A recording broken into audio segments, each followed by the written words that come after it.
একদম পাগল হয়েছি। তো গুড মর্নিং এভরিওয়ান, তোমরা সবাই কেমন আছো? আশা করি সবাই ভালো আছো। সকালবেলা কাজ বাজ সেরে নিচ্ছি, সব বিছনাটা উঠিয়ে নিলাম, এদিকে সোফাটাও পরিষ্কার করে নিলাম। বাঙালিদের তো ঘরে থাকবে সোফায় বিছনায় কাপড় ছড়িয়ে ছিটিয়ে, এটা বাঙালিদের স্বভাব হয়ে গেছে। তো তারপরে যে চলে আসলাম, একটু ছোলা ভিজিয়ে রেখেছিলাম, ওটাই খাবো। আর রাতের ধোয়া বাসনগুলো একটু গুছিয়ে নিচ্ছিলাম। তো প্রত্যেকদিন সকালবেলায় আমি এটা খাই। তো খেতে খেতে একটা দৃশ্য দেখলাম, তোমাদেরকেও আমি দেখাচ্ছি, দাঁড়াও।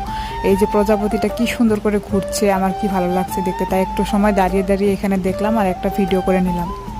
তারপর চলে গেলাম আমি একটু ম্যাগি বানাতে, ছেলেকে স্কুলে পাঠাবো, খাওয়াই আজকে সকালবেলা ম্যাগি খেয়ে যাবে। আর বাবাকে ভাত দিয়ে দিলাম, স্কুলে দিয়ে যাবে খেয়ে দিয়ে। তারপর সব কাপড় চোপড়গুলো ধুয়ে দিলাম। পুজো তো এসেই পড়লো, ঘরের কাজ অনেক বেড়ে গেছে এখন। আর এই যে আমার ঘাড় ব্যথা হয়েছিল, তাই বালিশটা রোদে দিয়ে একটু ছেঁক নিয়ে নিলাম। তারপর চলে আসলাম রান্না করে, রান্না প্রায় কমপ্লিট আমার। রান্না বান্না করে একটু উঠোনটা ঝাড় দিয়ে নিলাম। উঠোনটা খুবই অবস্থা খারাপ আমাদের বৃষ্টির জন্য, রোদ দিয়েছে, তাই ভাবলাম একটু ভালো করে ঝাড়ু দিয়ে নিই। তো এদিকে আমার যাও ঘর ঝাড়ছে আজকে, আমি কালকে ঝেড়ে নিয়েছি। তো আমার যাও অনেক কাপড় চোপড় ধুয়েছে, তাই তার জন্য অনেক কাপড় চোপড় দেখা যাচ্ছে। আর ছেলে এদিকে কি মস্তি করে স্নান করছে দেখো, সুইমিং পুল ভাবছে। তারপর খেয়ে দিয়ে একটু ঘুমিয়েছিলাম। সন্ধ্যাবেলা উঠে একটু চা নিয়ে বসলাম। ভিডিওটা কেমন লাগলো অবশ্যই কমেন্ট করে জানিয়ে।